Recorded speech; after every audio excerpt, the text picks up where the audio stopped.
कई बार ये वचनों को कोट किया गया है आपके सामने हमारे लाइव प्रोग्राम में, और काफी सारे सेवकों ने इस वचन को कोट किया है, लेकिन फिर भी ये लोगों के दिमाग से हटती हुई जा रही है। हम देखेंगे पहला तीमुथी की किताब में 4 अध्याय में पहला वचन, पहला तीमुथी 4 अध्याय पहला वचन, देखिए क्या लिखा है। वहां लिखा है, परंतु आत्मा स्पष्ट कहता है कि अंतिम समय में कुछ लोग भरमाने वाली आत्माओं और दुष्ट आत्माओं की शिक्षा पर मन लगाने के कारण विश्वास से भटक जाएंगे।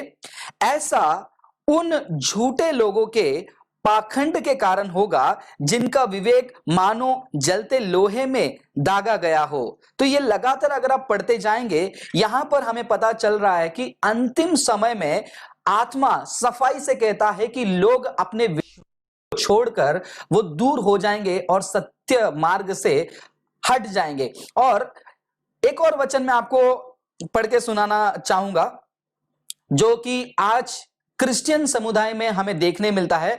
आप उसे पढ़ सकते हो दूसरा तीमुथी में 4 अध्याय में, दूसरा तीमुथी 4 अध्याय 3 वचन मैं आपको पढ़ के सुनाना चाहूंगा, और आप भी मेरे साथ निकाल कर उसे पढ़िए। देखिए वहां पर क्या लिखा है, दूसरा तीमुथी 4 अध्याय 3 वचन। वहां पर लिखा है, क्योंकि समय आएगा जब वे खरी शिक्षा को सहन नहीं करेंगे, परंतु अपने कानों की खुजलाहट के कारण अपनी अभिलाषाओं के अनुसार ही अपने लिए बहुत से गुरु बटोर लेंगे।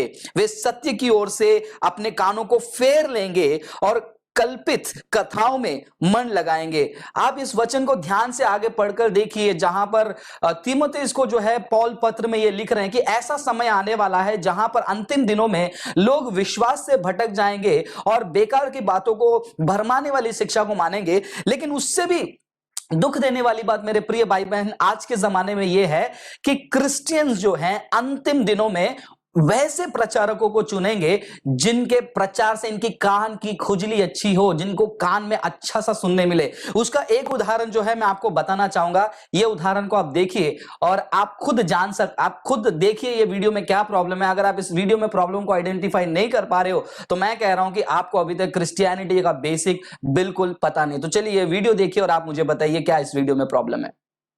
किसी के मैं पाइप देख रहा हूं, पाइप यहां पर नाक पर किसी के पाइप देख रहा हूं।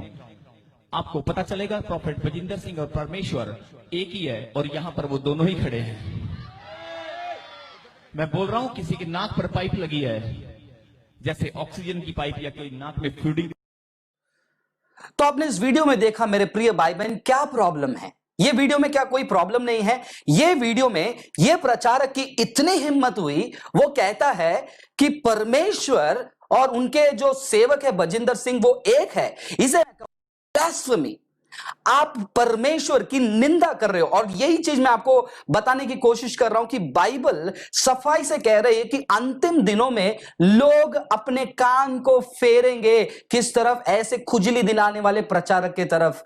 और बाइबल हमें सफाई से कहती है कि खुदा एक है, और खुदा के साथ किसी को जोड़ना ये उनको ये कहना है कि वो भी खुदा है। और ये तो एक लेवल आगे चले गए कि खुदा भी एक है और बजिंदर सिंह भी एक है। कितनी हिम्मत, कितनी जरूरत इनको बाइबल को ऐसे गलत प्रचार करने के लिए। चलो मान लेते हैं इन्होंने फ्लो में आकर, जोश में आकर इन्होंने इस बात को कह दिया, लेकिन जोश में आकर कहने के बाद वहां पर माहौल कैसा था वो देखिए। जैसे इन्होंने कहा कि प्रॉफिट बलजिंदर सिंह और हमारे खुदा दोनों एक है, पीछे खड़े हुए वो मूर्ख लोग ने क्या कहा, हालेलुया, आमीन। यही एक सच्चा सबूत है जो मैंने आपको दूसरा तीमुथी 4 अध्याय 3 वचन में मैंने आपको पढ़ के सुनाया कि लोग सत्य से अपने कान को फेर कर ऐसे कान की खुजली दिलाने वाले प्रचारकों के साथ वो जुड़े रहेंगे और उनकी शिक्षा को सुनेंगे। तो दोस्तों आखिरी दिनों में हम जी रहे हैं, और इस आखिरी दिनों में ऐसे प्रचारकों को पहचानने के लिए आपको चाहिए पवित्र शास्त्र।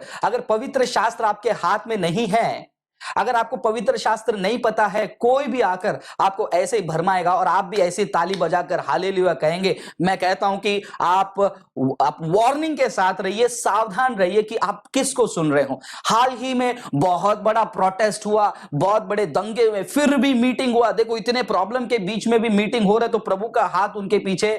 कम ऑन, आजकल पॉलिटिकल अन्ना हजारे जैसे भी काफी सारे लोग प्रोटेस्ट कर रहे हैं, वहां पर भी उनका काम सफल हो रहा है।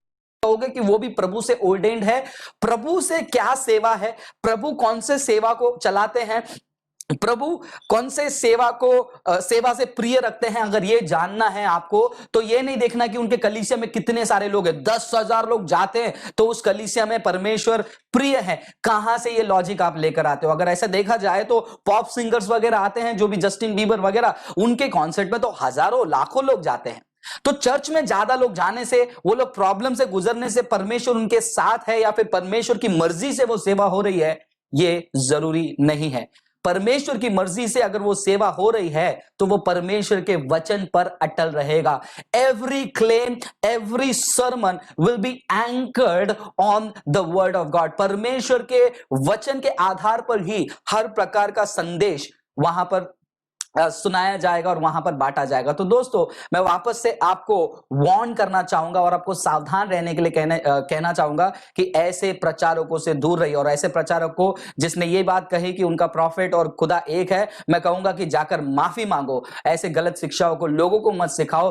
तुम खुद गड्ढे की ओर जा रहे हो और लोगों को भी लेकर जा रहे हो, क्योंकि बाइबल सफा से कह रही है, व्यवस्था विवरण 6 अध्याय 4 वचन में लिखा है कि सुन इस्राएल, तेरा खुदा एक है। यीशु मसीह ने भी उस बात को दोबारा दोहराया कि सुन इस्राएल, तेरा खुदा एक है, और वो खुदा यीशु है। और खुदा के साथ किसी और को एक बोलना कितना घोर पाप है, ये अब पता नहीं चलेगा आपको। मैं वार्न करता हूं।